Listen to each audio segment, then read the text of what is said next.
হিন্দুত্ববাদী ইসকনকে এখন অপারেশনের সময় আসছে। অপারেশন ইসকনকে এখন আর দাওয়াতের ভাষায় বুঝাইলে হবে, এদেরকে এখন তরবারির ভাষায় বুঝাইতে হবে। কিসের ভাষা? তরবারির ভাষায় বুঝাইতে হবে। এরা মনে করেছে মুসলমান দুর্বল, এরা মনে করেছে ইন্ডিয়ার দাদারা তাদেরকে দেশ দখল করে দিবে আর তারা শাসন করবে। এরা ভারতে বসে বসে মিছিল করে, রংপুর আমাদের, চট্টগ্রাম আমাদের, কুমিল্লা আমাদের, ফেনী আমাদের। আমরাও বলি আসসিনু লানা ওয়াল আরাবু লানা ওয়াল হিন্দু লানা ওয়াল কুল্লু লানা। ওই চীন আমাদের, ওই আরব আমাদের, ওই ভারত আমাদের। তোরা তো জেলা কোষ, আমরা কই পুরা ভারত আমাদের। হিন্দুস্তান মোহাম্মদ বিন কাসেম 17 বছর বয়সে সুবহানাল্লাহি ওয়া বিহামদিহি পুরো হিন্দুস্তান বিজয় করেছেন। এই হিন্দুত্ববাদী শাসকরা মোহাম্মদ বিন কাসিমের কথা শুই নাই, প্যান্ট পায়জামা ঢিলা হয়ে গেছিল। মুসলমানদের ইমানের পাওয়ার এমন, এদের কামান বেশি থাকতে পারে, বিমান বেশি থাকতে পারে, মিসাইল বেশি থাকতে পারে, ড্রোন বেশি থাকতে পারে, সেনাবাহিনী বেশি থাকতে পারে, কিন্তু মুমিনের যেটা আছে এটা হলো ইমানি পাওয়ার। মুমিন মরতে জানে, ভয় পায় না। মুমিন জানে ওই বন্দুকের গুলি, মিসাইল থেকে আসা ছুড়ে দেওয়া বোমা, এগুলো আমাকে এই দুনিয়ার এই ক্ষণস্থায়ী কষ্টের জিন্দেগি থেকে জান্নাতে নিয়ে যেতে পারে। তাইলে বন্দুকের নলায় তোদের জন্য রয়েছে আগুন জাহান্নাম, আর আমাদের জন্য বন্দুকের নলায় রয়েছে জান্নাত। সুবহানাল্লাহ, কথা বুঝতেছেন? রাসূলুল্লাহ সাল্লাল্লাহু আলাইহি সাল্লামের সাহাবায়ে কেরামের ইতিহাস বলি। এমনি শরীরে শক্তি না, একটু আওয়াজ দেন, সাউন্ড দেন। রাসূলুল্লাহ সাল্লাল্লাহু আলাইহি সাল্লামের সাহাবায়ে কেরামদের ইতিহাস বলি। তারা ব্যক্তিগত জীবনে কিরকম ছিলেন, কিন্তু দ্বীনের প্রশ্নে তারা কত বেশি কঠোর ছিলেন বলবো। হযরতে ওমর রাদিয়াল্লাহু আনহু, হযরতে ওমর, যার ব্যাপারে রাসূল বলতেন আনা খাতামুন নবী লা নবিয়্যা বাদি, আমি শেষ নবী, আমার পরে আর কোন নবী আসবে না। আমাদের রাসূল কি সন্দেহ আছে? সন্দেহ থাকলে ঈমান থাকবে? কাদিয়ানীরা কি কাফের না মুসলমান? কাদিয়ানীরা কাফের। শেখ হাসিনা ঘোষণা দিলেও কাফের, ইউনূস সাহেব ঘোষণা দিলেও কাফের, ঘোষণা না দিলেও কাফের। কথা কয় না? রাষ্ট্র সরকার ঘোষণা দিল কি দিল না, এই জন্য কি কাদিয়ানীরা মুসলমান হয়ে যাবে? হ্যাঁ। আর আমাদের কিছু অবুঝ সরল মনা লোকেরা বলে যে তারাও দেশে থাকুক, এতে সমস্যা নাই, কিন্তু কাফের ঘোষণা করতে হবে। আমি বলি এই ফতোয়া আপনি পাইছেন কোথায়?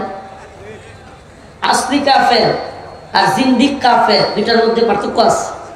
আসলি কাফের যারা হিন্দু, বৌদ্ধ, খ্রিস্টান, ইহুদি বা অন্যান্য ধর্মাবলম্বী, এরা যদি জিজিয়া দেয়, জিজিয়া আইয়াদিহুম সাগিরুন, নতজানু হয়ে জিজিয়া দেয়, এরা মুসলমানদের ভূমিতে নিরাপত্তা পাবে। কিসের বিনিময়ে?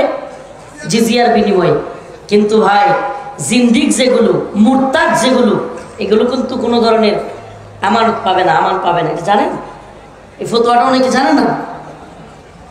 এই জন্য কাদিয়ানীদের কোনো আমান নাই। কাদিয়ানীদের কি নাই?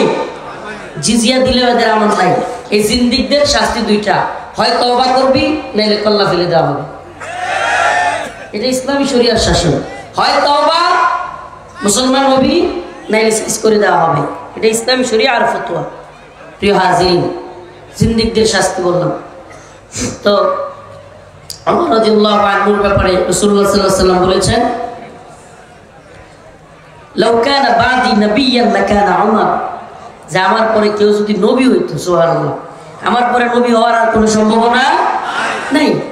যদি নবী হইতো আমার পরে, তাহলে কে হইতো? সেই হযরত ওমর, সুবহানাল্লাহ। সেই ওমর অর্ধ জাহানের বাদশা, অর্ধ জাহানের, সুবহানাল্লাহ, খলিফাতুল মুসলিমিন, খলিফাতুল মুসলিমিন, না ওয়ার্ডের মেম্বার, ইউনিয়নের চেয়ারম্যান, উপজেলা, খলিফাতুল মুসলিমিন, পুরা মুসলিম উম্মাহ তিনি কি শাসক, আমির। সে অবস্থায় মসজিদে খুতবা দিচ্ছেন, কি করতেছেন? এমন সময় হঠাৎ করে এক বেদুইন দাঁড়ায় গেছে, সাধারণ নাগরিক দাঁড়ায় গেছে। তারা মুসলমান, ইয়া উমর, বাইতুল মাল থেকে সবাইকে একটা একটা করে জামা দেওয়া হয়েছে, তোমার গায়ে জামা দুইটা কেন? হাই হাই, কল্পনা করতে পারেন? ঠিক হয় আমার বাইতুল মাল থেকে প্রত্যেককে জামা দেওয়া হয়েছে, কয়টা কাপড়? কয়টা দেওয়া হয়েছে? তোমার গায়ে দুইটা কাপড় কেন? বলেন তো, আপনার ঘরের এলাকার চেয়ারম্যান সাহেবও যদি 100 মানুষের সামনে কাপড় নিয়ে কেউ কইত আপনার গায়ে এত ভালো ভালো কাপড় কে, 2 দিন পরে ওরা হাড্ডি উড্ডি একসাথে পাওয়া যেত, হ্যাঁ, গুম করে লাগতো। করতো কি করতো না? অথচ হযরত ওমর কি খলিফাতুল মুসলিমিন, তিনি তাকে ধমক দেন নাই, মারেন নাই, হুমকি দেন নাই। তিনি বললেন, বেটা আব্দুল্লাহ দাঁড়াও। ওনার ছেলে আব্দুল্লাহকে বললেন, দাঁড়াও, জবাব দাও। আব্দুল্লাহ ইবনে ওমর দাঁড়ায় বললেন, হে আমার ভাই, আমার বাবার গায়েও জামা একটাই ছিল, কিন্তু আমার পরনের যে জামাটা, আমার ভাগে যেটা ছিল, আমি সেইটা আমার বাবাকে দিয়ে দিছি। সুবহানাল্লাহ। ব্যক্তিগত আক্রমণের প্রতি তাদের অবস্থান দেখেন। নিজেকে আক্রমণ করা হয়েছে, তিনি হুমকি দেন নাই, ধমকি দেন নাই, মেরে ফেলতে বলেন নাই। আচ্ছা, তিনি বললে তাকে পিটানো হইতো কি হইতো না? তিনি চাইলে তাকে মেরে ফেলতে পারতেন কি পারতেন না? কিছু করেন নেই। এবার আসুন একটা ইসলামিক বিষয়ে রাসূলুল্লাহ সাল্লাল্লাহু আলাইহি সাল্লামকে অপমান করার বিষয়ে ওনার অবস্থানটা দেখি। 2 লোক বিচার নিয়ে গেছে হযরত আবু বকর রাদিয়াল্লাহু আনহুর কাছে। হযরত আবু বকর 2 জনের কথাবার্তা শুনে ফয়সালা দিয়েছেন ইহুদি বেটার পক্ষে। একজন ছিল ইহুদি, আর একজন ছিল নামদারি মুসলমান। রায় কার পক্ষে গেছে? ইহুদির পক্ষে। এবার ওই ইহুদি খুশি হয়েছে। ইসলামের সৌন্দর্য এটা, অমুসলিম থাকতে পারে, কিন্তু বিচার কার্যের ক্ষেত্রে সঠিক বিচার হবে। রায় অমুসলিমের পক্ষে গেলেও কিছু করার নেই। আপনারা বলবেন, হুজুর এইভাবে বয়ান করতেছে। আমার আসলে এই যে ভাইয়েরা ওই মাহফিলে গেছিল এরা জানে, আমি জোরে কথা বলতে পারি না, এই জায়গাগুলোতে ব্যথা পাই। টান দিলে এই রগের পিছন দিকে টানে, মাথা ঘুরে পড়ে যায়। বুঝতেছেন না তো? যতটুকু পারতেছি সময় দিচ্ছি আপনাদেরকে, মূল কথাগুলো বলে যাই। তো খলিফাতুল মুসলিমিন হযরতে ওমর কি করলেন? নিজের প্রতি আক্রমণ আসলো, তিনি কিছুই করলেন না। কিন্তু যখন হযরতে আবু বকরের বিচার ওই নামদারি মুসলমান মানে নাই, কি করে নাই? আমি কি কথা বুঝাইতে পারতেছি? 2 লোক বিচার নিয়ে গেছে। কয় লোক? এদের মধ্যে একজন ইহুদি, আরেকজন নামদারি। বিচার কার পক্ষে গেছে? হযরত আবু বকরের, ইহুদির পক্ষে। এখন নামদারিটা কয়, আমি এই বিচার মানি না, চলো মুহাম্মদের কাছে যাই সাল্লাল্লাহু আলাইহি ওয়াসাল্লাম। ঠিক আছে, চলো। রাসূলুল্লাহ সাল্লাল্লাহু আলাইহি ওয়াসাল্লামের কাছে আসছে, ওখানেও বিচার ওই ইহুদির পক্ষে। সুবহানাল্লাহ, সঠিক বিচার। ওই নামদারি মুসলমান কয়, আমি এই বিচারও মানি না, নাউজুবিল্লাহ। তো এখন কি হবে? কয় হযরত উমরের কাছে যাব। কোথায় যাব? ইহুদি বলল, ঠিক আছে চলো উমরের কাছে। গেছে বিচার নিয়ে উমরের কাছে। উমর রাদিয়াল্লাহু আনহু ঘটনাটা শুনলেন। শোনার পর ওই ইহুদি বলতে লাগলো যে, ওমর, আপনার কাছে আসার আগে আমরা এই বিচার নিয়ে হযরত আবু বকর এবং মুহাম্মদুর রাসূলুল্লাহর কাছে গিয়েছিলাম। বলো কি সত্যি? হ্যাঁ। মুহাম্মদুর রাসূলুল্লাহর বিচার মানে নাই? নামদারি মুসলমান কয়, কয় না, আমি তোমার বিচার মানবো। ও আমারটা মানবা, কোথায় একটু অপেক্ষা করো। ঘরে গেলেন, যে নাঙ্গা তরবারি নিয়ে আসলেন। আয়েশা কল্লার মধ্যে কূপ দিয়া বললেন, বদমাশ, আমার বিচার মানবি, এই নিয়ে তোর কল্লা ফেলাই দিলাম, এটাই বিচার। সুবহানাল্লাহ। কেন? কয় যে আমার রসুলের বিরুদ্ধাচরণ করে, যে আমার রসুলের বিচার ব্যবস্থার বিরুদ্ধে যায়, তার বাইচা থাকার অধিকার নাই। এ মুসলিম নাই, হলো মুনাফিক। দুইটা ইস্যু আপনাদের সামনে উপস্থিত করলাম। দুইটা বিষয় আপনারা লক্ষ্য করলেন। একটা সময় ব্যক্তি পর্যায়ে ওমর খলিফাতুল মুসলিমিন ওমর রাদিয়াল্লাহু আনহু, তাকে ব্যক্তিগতভাবে পোশাক দিয়ে, পোশাক পরনের কাপড় নিয়ে খোঁটা দেওয়া হলো, জামা নিয়ে তির্যক মন্তব্য করা হলো, কটু কথা বলা হলো। আক্রমণ করেন নাই, হুমকি ধমকি দেন নাই, তার ছেলেকে দাঁড় করে জবাব দেয়ালেন।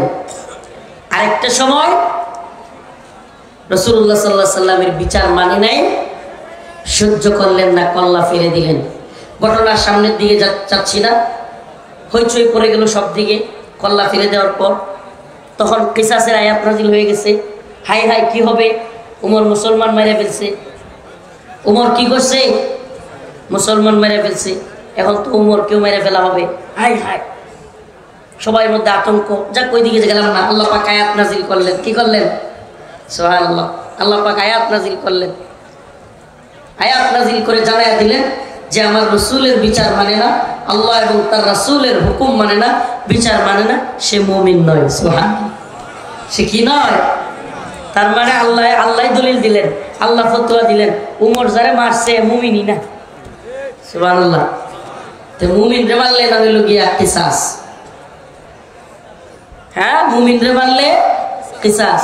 এখন ইসকনের যে বদমাইশগুলো, আমার ভাই সাইফুল আলী ফিনরি, সাইফুল ইসলাম কি কয় আলিফ, ওরে ওনারে কুপাইছে, ওগুলোর যদি গিয়ে আমিও কুপাই, তাহলে কিসাস আছে না? বরং এটা আরো ভালো, উত্তম কিসাস হয়ে যাবে। মুসলমান আমরা খুব নরম নরম থাকবো, ভাইদের ব্যাপারে সালাম দিব, নিজেকে কষ্ট দিলেও মেনে নেব। কিন্তু আমার কোনো ভাইকে কুপায় মাইরে ফেলবে, তখন আমার আচরণ এমন হবে। আমার সত্যি কথা বলি, ওই বদমাইশগুলোরে আমি পাইলে আমি কুপাইতে পারবো, সোজা আমি কুপাইতে পারবো। একজন দিনে দুপুরে রাষ্ট্রীয় একজন উকিলকে কোর্ট চত্বরে ফেসবুকে ঘোষণা দিয়ে এরা কুপে হত্যা করছে। কত বড় নৃশংস এরা! এই নৃশংসরা, এরা কোনো মানুষ হতে পারে না, এরা কোনো মানুষ হতে পারে না। এরা জানোয়ারের চাইতেও অদম। জানোয়ারে কুপাইলে শরীরে লাগবে? এই জন্য বলি মুসলমান, দ্বীনের ব্যাপারে, ঈমানের ব্যাপারে রাসূলুল্লাহ সাল্লাল্লাহু আলাইহি সাল্লামের প্রশ্নে কোনো আপোষ করা যাবে না। নিজের ব্যাপারে আপোষ করেন, নিজের ব্যাপারে মাইনা নেন, নিজেকে কষ্ট দিলে মাফ করে দেন, কিন্তু রাসূলকে কেউ কষ্ট দিবে, মাফ করা যাবে না। হযরত আবু বকর রাদিয়াল্লাহু আনহু, যার ব্যাপারে আমরা কি শুনেছি, সকল ইমামরা, খতিবরা খুতবার মধ্যে কি পড়ে? আরহাম উম্মতি বি উম্মতি আবু বকর। একজন নরম মানুষ, রহম দিলওয়ালা মানুষ, কত নরম। হ্যাঁ, কিন্তু রাসূলুল্লাহ সাল্লাল্লাহু আলাইহি সাল্লামের ওফাতের পরে একদল লোক যাকাত অস্বীকার করে বসলো। কি করে বসলো? যাকাত দিবে না। হযরত আবু বকর তাদের বিরুদ্ধে যুদ্ধ ঘোষণা করলেন, যুদ্ধ। হযরত উমর, ওয়াশাদ্দুহুম ফি আমরিল্লাহি উমর, যার ব্যাপারে বলা হয় শক্ত কঠিন মানুষ, তিনি পর্যন্ত আয়েশা বুঝাইলেন আবু বকর। হযরত আবু বকর কি বললেন? এখন রাসূল সাল্লাল্লাহু আলাইহি সাল্লাম চলে গিয়েছেন, সব দিকে মানুষ ইসলাম থেকে মুরতাদ হয়ে যাচ্ছে, অনেক মানুষ। এখন দয়া করে যারা যাকাত অস্বীকার করতেছে, আপাতত যুদ্ধ ঘোষণা করিয়েন না।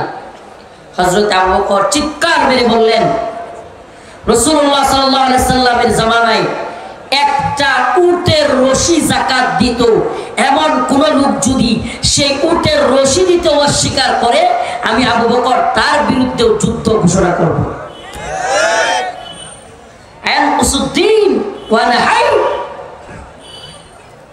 দ্বীনের মধ্যে ঘাটতি হবে আর আবু বকরের এক বিন্দু রক্ত থাকবে, এটা হতে পারে না। কল্পনা করতে পারেন তারা কত কঠোর ছিলেন, ব্যক্তিগতভাবে তারা কত দরদী ছিলেন, মায়াবী ছিলেন, কিন্তু যখনই ইসলামের প্রতি, রসুলের প্রতি, কোরআনের বিধানের প্রতি আঘাত আসত, তারা কি হয়ে যেতেন? কঠোর হয়ে যেতেন। আমাদের স্বভাবটাও এরকম হতে হবে, আমাদের স্বভাবটাও এরকম হতে হবে। দলাদলি, দলান্ধতা, দলের পক্ষে সাফাই গাওয়া, এগুলো চলবে না। ইসলাম ইমানের প্রশ্নে, দ্বীনের প্রশ্নে দল, নেতা, পীর, আমি সব বাদ দিয়ে রাখবো প্রয়োজন। কথা ভালোভাবে বুঝেন। ইসলামের দলিল কোরআন সুন্নাহ। ইসলামের দলিল কি? পিসাব দলিল, আমি সব দলিল, হ্যাঁ, নেতা, দল, এগুলো দলিল। নেতা জাহান্নামে গেলে আপনিও জাহান্নামে যাবেন, দল জাহান্নামে গেলে আপনিও যাবেন। অতএব ইসলামের দলিল কোরআন সুন্নাহ। আজকে আফসোসের সাথে আমরা দেখতেছি গত কয়েকদিন যাবৎ এদেশে কথিত বড় বড় রাজনৈতিক দলগুলো একটারও মুখ দিয়া এই কথাটা বের হচ্ছে না যে ইসকনকে নিষিদ্ধ করা হোক। একটাও মুখ দিয়া বের হচ্ছে না। আমরা তো খালি জানতাম আওয়ামী লীগ দালাল দালাল, 16-17 বছর একটানা ক্ষমতায় ছিল। আওয়ামী লীগ ভারতের গোলামি করে, এখন তো দেখি ভারতের চামচামি করলে অন্যগুলো মজা পায়, অন্য দলগুলো মজা পাচ্ছে, চামচামি শুরু করছে, ক্ষমতার লোভ এসে গেছে। 16-17 বছর খাইতে পারে না, এখন খাওয়ার ধান্দা মাথার মধ্যে ঢুকছে। এই ভূত তারায় দিমু, বাংলার মুসলমান এগুলো সহ্য করবে না। আর সব কিছু সহ্য করলেও ভারত প্রীতি আমরা বরদাস্ত করবো না।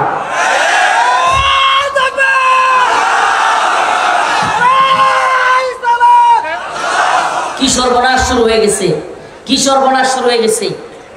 আপনারা ইসকনের মতো সন্ত্রাসী সংগঠন, এ ভাই আপনারা কি জানেন ইসকনের বিরুদ্ধে কতগুলো অভিযোগ? ইসকন এর আগেও কিছুদিন আগে আপনারা শুনেন নাই, চট্টগ্রামে সেনাবাহিনীর উপর আক্রমণ করে নাই, মুসলমানদের দোকানপাট আক্রমণ করে নাই। শেষমেশ কি করলো ইসকন? সম্মিলিতভাবে ফেসবুকে পোস্ট করে আমাদের এক ভাই অ্যাডভোকেট, কেমন অ্যাডভোকেট, যে কিনা সনাতন ধর্মাবলম্বী কেউ মুসলমান হলে কোর্টের মাধ্যমে ইভিডিভিট করাইতো। তার মানে টার্গেট কিলিং। তার মানে কি? Target killing. টার্গেট করে আমাদের এই ভাইকে হত্যা করেছে। এরপরেও যদি আপনাদের মুখে ইসকন নিষিদ্ধ হোক এ কথা বলতে ভয় পান, তাইলে আমাদের আর বুঝতে বাকি নাই আপনারাও ভারতের গোলাম। আপনারা এই দেশের মুসলমানদের প্রতিনিধিত্ব করেন না, আপনারা এই দেশের মুসলমানদের প্রতিনিধিত্ব করবার কোনো অধিকার আপনাদের নাই। কি হয়ে গেছে আপনাদের? পাকা গজায় গেছে, পাকা। আওয়ামী লীগ চলে গেছে, মনে করতেছেন পাকনা হয়ে গেছে। মুসলমান ইমানদার এদেশে ইসলামকে ভালোবাসে, আলেমদেরকে ভালোবাসে। খালি একবার ব্রেনটা সাফ করে দিব যে এই দলগুলো ভারতের দালাল, দেখবেন না সাইজ হইতে বেশি সময় লাগবে না। সাইজ করতে বাঙালি মুসলমান বুঝতে দেরি হয়, কিন্তু বুঝলে পিড়াইতে দেরি হয় না। এটা মনে রাখেন, খুব সাবধান হয়ে যান। বাহ, এখন প্রথম আলো আর ডেইলি স্টারের পক্ষে দালালি শুরু করছে, আর ওইদিকে ইসকন মুসলমানকে মাইরা জবাই করে ফেলতেছে। এটার ব্যাপারে একটা বিবৃতিও নেই, নিন্দাও নেই, দালালি শুরু করছেন। আল্লাহ পাক বুঝার তৌফিক দান করুন। আর আমি দলের দালালি করবেন না মুসলমান, সাবধান, সাবধান হয়ে যান, ইমান থাকবে না। দলের দালালি করবেন না।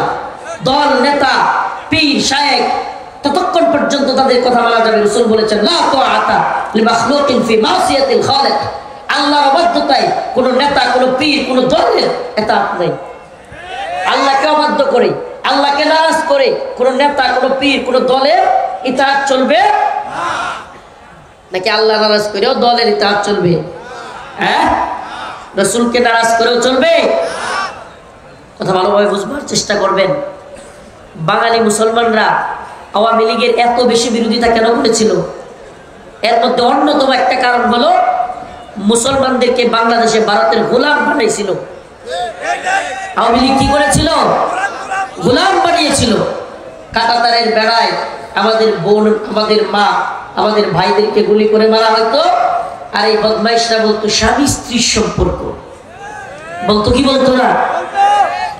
এই যে ওয়াজ ভালো লাগতেছে না, না না মাথার উপর দিয়ে যাইতেছে। হ্যাঁ, হুজুর রাজনীতি করেন, মুসলমান মেয়েরা শেষ করে লেতেছে, আমি কবু না তুই কবি বেটা। হ্যাঁ, হুজুর রাজনীতি করেন, দেখবেন কিছুদিনের মধ্যে, বলে দিলাম লিখে রাখেন, কিছুদিনের মধ্যে নতুন এক দল গজাবে, যেগুলো এসে আবার মাহফিলে বলবে হুজুর রাজনৈতিক বক্তব্য দিয়েন না। সাবধানে থাকেন মুসলমান। মুমিন এক গর্তে দুইবার পা দেয় না, কি করে না? মুমিন এক গর্তে দুইবার পা দেয় না। আমরা আগে ভাগে একটু আপনাদেরকে সাবধান করে দিই আর কি।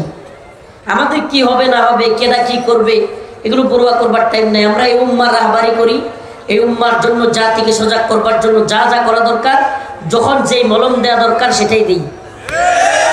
এতে করে কে কি বললো, কে নারাজ হইলো, কে খুশি হইলো, এগুলো দেখবার ন্যূনতম সময় আমাদের নেই।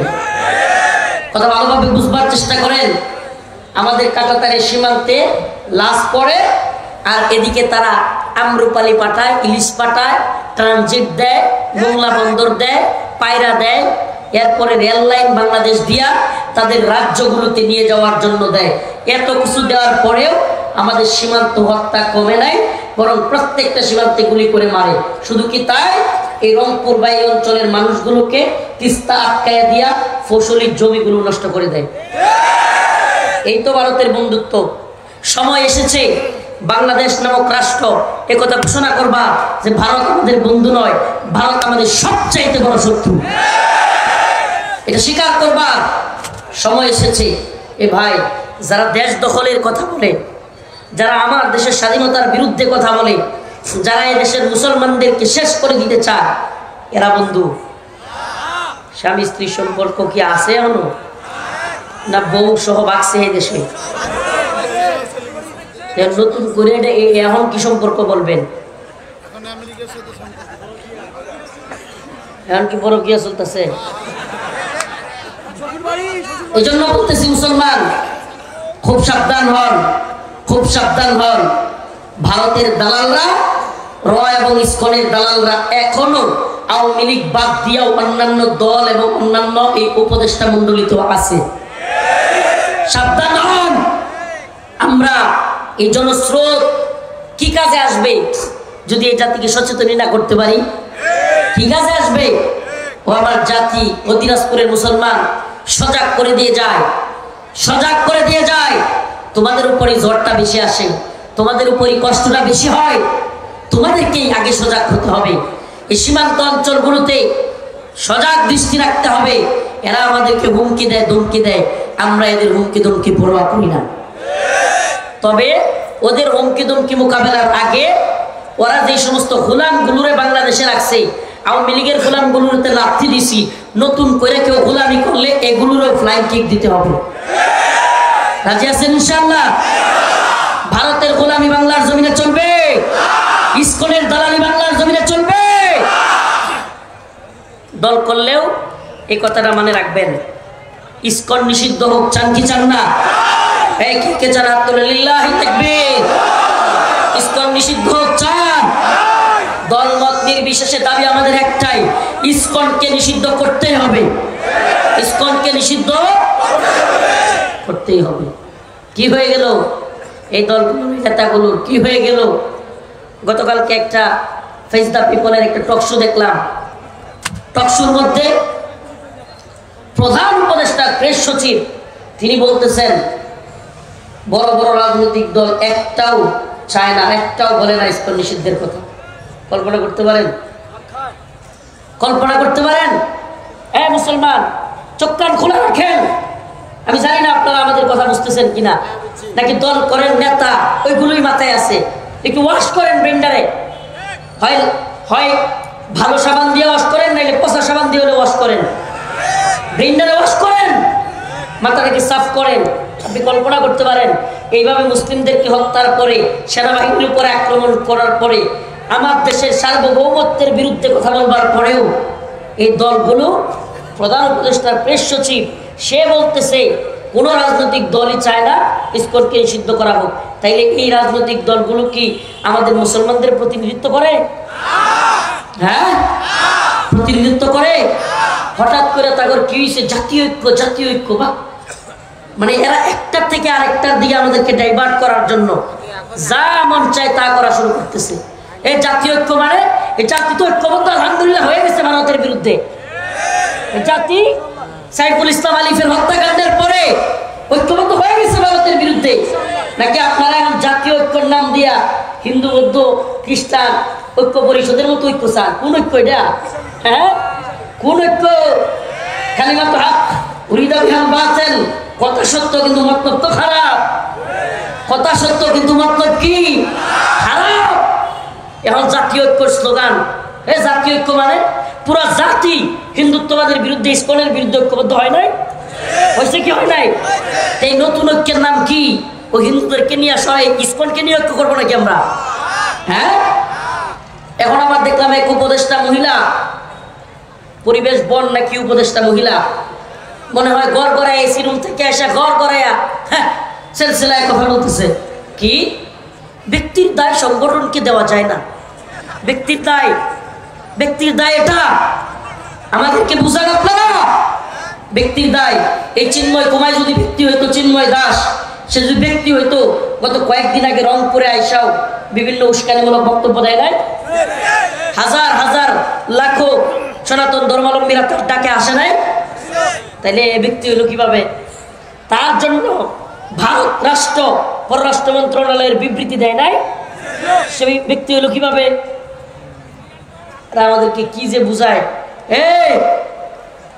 এই সমস্ত উপদেষ্টাদেরকে বলি, দীপুমণি, শিরিন শারমিন চৌধুরী হাসিনা থেকে শিক্ষা নেন, হাসিনা থেকে শিক্ষা নেন।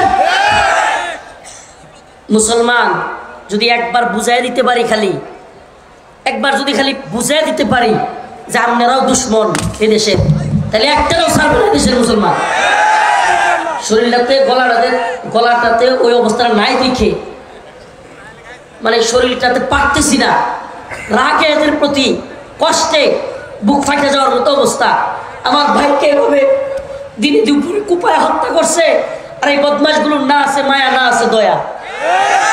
দয়া মায়া আছে এগুলোর? দয়া মায়া থাকলে এই ধরনের চেলচেলায়া গড়গড়াইয়া এসে এসি রুম থেকে বিরিয়ানি আর পোলাও খায়া, শাড়ি গহনার এই স্প্রেটে লাগাইয়া চেলচেলায় কথা বলে দিচ্ছে। বদমাইশি ছাড়েন আপনারা, বদমাইশি আমরা সহ্য করবো না। কোন ধরনের আমেরিকা বলেন, ভারত বলেন, কারো দালালি বাংলার মাটিতে করতে দেওয়া হবে না। আমরা জেল খেটেছি, রিমান্ডে গিয়েছি, আমরা ফাঁসির জন্য পূর্বেও তৈরি ছিলাম, এখনো আছি। এগুলোর পরোয়া করি না। আল্লাহর জন্য, দ্বীনের জন্য শাহাদাতের নজরানা দিতে সবসময় রেডি আছি। আমাদেরকে ভয় দেখায় লাভ নাই। আপনারা সাবধান হয়ে যান, ভারতের দালালি করবেন না। সময় এসেছে, আবারও বলি ও মুসলমান, সময় এসেছে, আবারও বলি, ভারত রাষ্ট্রকে এই মুসলিম ভূখণ্ডের সবচাইতে বড় শত্রু হিসেবে একেবারে প্রকাশ্যে ঘোষণা দেওয়ার সময় এসেছে।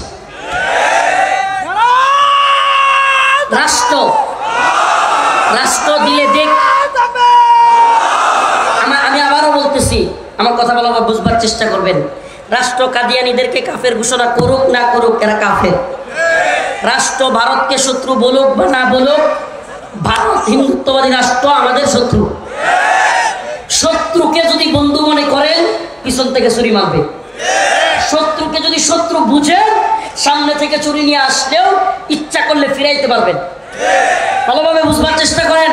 এই কথাগুলো সবাই বলবে না, এই কথাগুলো সবাই বলবে না, কিন্তু আমরা আপনাদেরকে সজাগ করে যাই। মুসলমান, আগামী কয়েকদিনের মধ্যে আল্লাহ না করুক যদি সীমান্তে হামলা হয়, তখন বলবেন হুজুর আপনারা কিছুই বলেন নাই, আমাদেরকে দায় দিবেন। এই দায়িত্ব সেরে গেলাম। মুসলমান, সজাগ হও, গদবাদা জিন্দেগি বাদ দাও। মুসলিম যুবকদেরকে বলি, প্রয়োজনে 4-5 হাত লম্বা লম্বা রড দিয়া অস্ত্র বানায় রাখো, অস্ত্র। মুসলমানদের জন্য না, অন্তত 10-20টাও তো ফালাইয়া পরে শাহাদাত বরণ করবো, ঠিক কি ঠিক না? ইনশাআল্লাহ কোনো মুসলমানকে মারার জন্য না। যদি হিন্দুত্ববাদী ভারত আমাদের উপর আক্রমণ করে, ইনশাআল্লাহ আমরা ওদেরকে সাইজ করার জন্য রেডি হয়ে যাবো ইনশাআল্লাহ। যদি ডাক আসে, সেনাবাহিনী বিজিবির কাঁধে কাঁধ মিলে আমরা যুদ্ধ করবো তো ইনশাআল্লাহ। আজ আসো তো ইনশাআল্লাহ। আমরা ভয় করি না, আমরা ওই নেতা না, ওই হুজুর না, ওই হুজুর না যে আপনাদেরকে ডাইকা কোনো এই কাপটি মেয়েরা কোনো ঘরে গিয়া শুয়ে থাকবো। আমরা ওই লোক না যেখানে ব্যারাক হবে। আমি তো বলি, এই যে বাঁশ দিয়া বেড়া দিছে না, এই যে আমার খুব আশা, আয় না রংপুর দখল করবি, চট্টগ্রাম আয়। আমার খুব আশা যে আমি এইভাবে জনসমাবেশ, এই মাহফিল, এই 1000-2000 টাকা করে কালেকশন করে না মানুষ, এই কে 1000 টাকা দিবেন, 2000 টাকা দিবেন, বাবারে ভাইরে গোবর করো, এগুলোর মতো এভাবে বাঁশের বেড়া দিয়া একজন শাহাদাত পিয়াসী কালেকশন করবো। শাহাদাত পিয়াসী বেড়ার মধ্যে আসা হবে, যুবকরা একজন আসো, কে হিন্দুত্ববাদীদের বিরুদ্ধে জীবন দিতে তৈরি আসো, এই পাশে আসো। সুবহানাল্লাহ। এইটার জন্য কালেকশন করব এবং এদেরকে নিয়ে প্রয়োজনে আমরা ট্রেনিং দিব, ট্রেনিং। এদেরকে নিয়ে আমরা বেড়াকে চলে যাব, সেনাবাহিনীর বেড়াকে বয়ান হবে, বয়ান, ইমান দীপ্ত ভাষণ হবে, ভাষণ।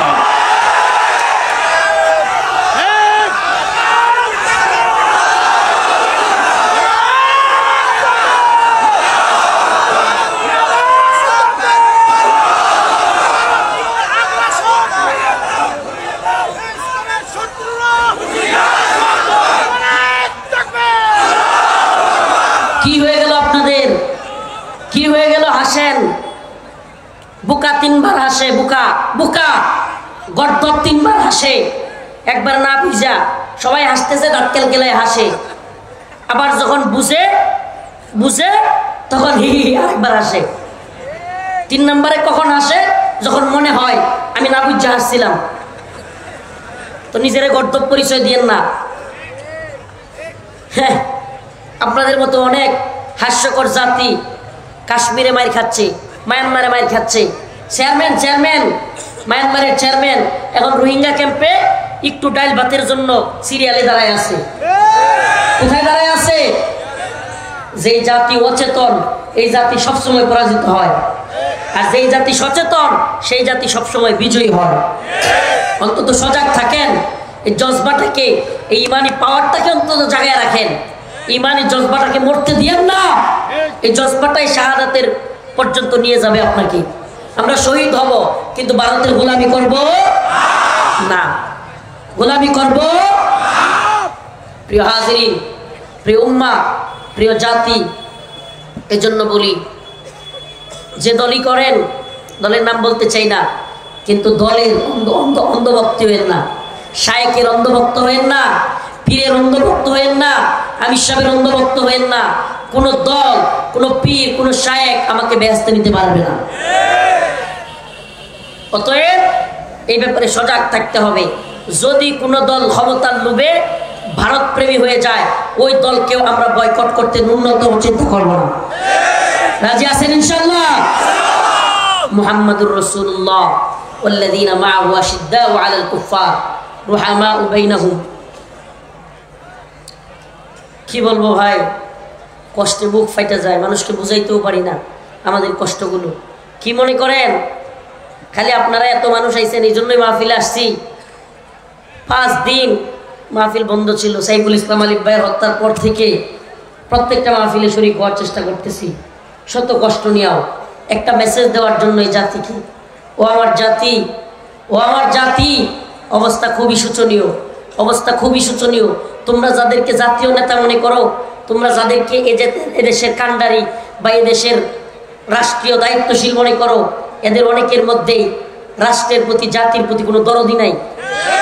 এদের কোনো চিন্তাই নাই এই রাষ্ট্র নিয়ে, এদের মুসলিম উম্মাহ নিয়ে চিন্তাই নাই।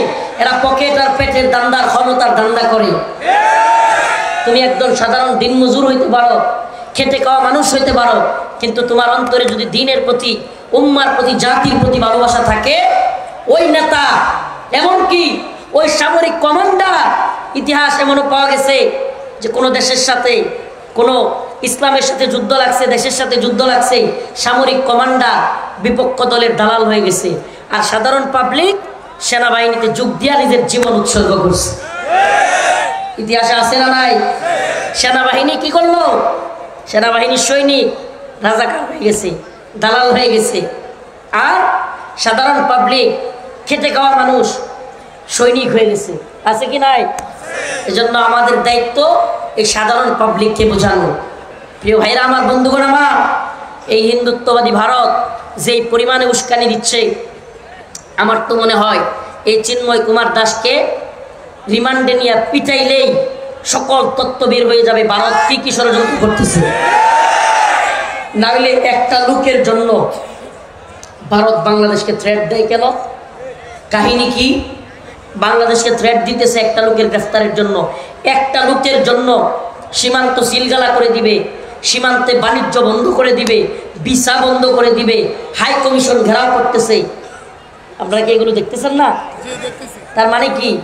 এই লোকটা, আমার তো মনে হয় এই বদমাইশ বাংলাদেশে রয়ের বড় ধরনের কোনো এজেন্ট। একে যদি পিটানো যায়, ঠিক মতো সাইজ করা যায়, তাহলেই অনেক তথ্য বের হয়ে যাবে। আমি বাংলাদেশি সনাতন ধর্মাবলম্বী জনগণকে বলি, দেখেন, আপনাদের প্রতি আমাদের কোনো আক্রোশ নেই।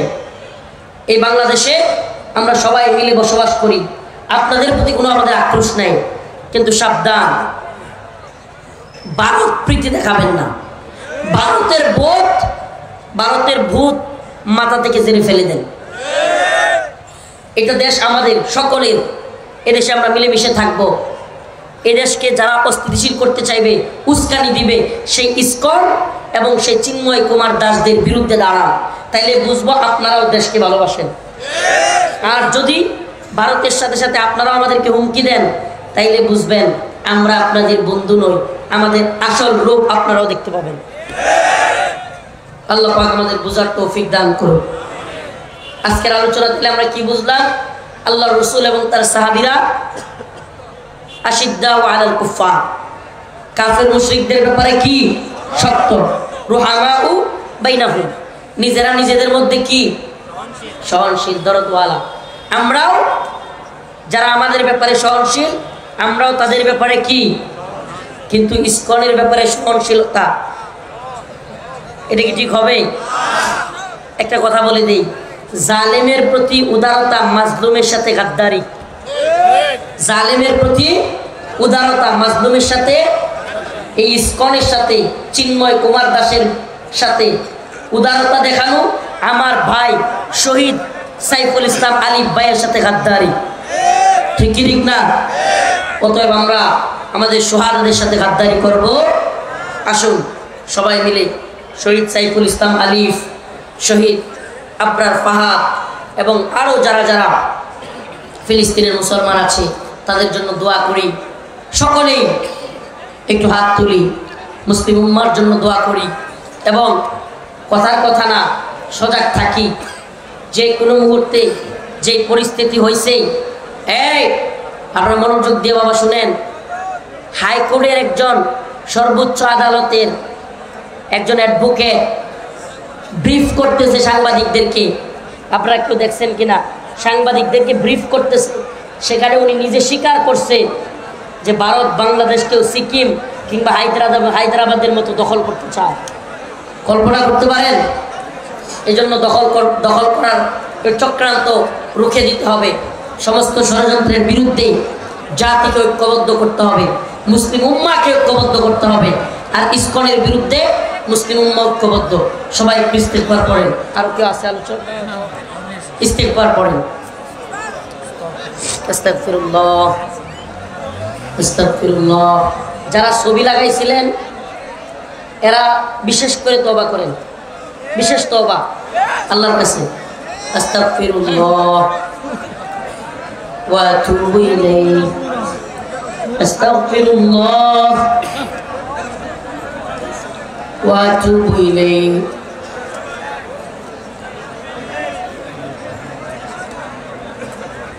সবার জন্য, আমরা সকল শহীদদের জন্য দোয়া করি।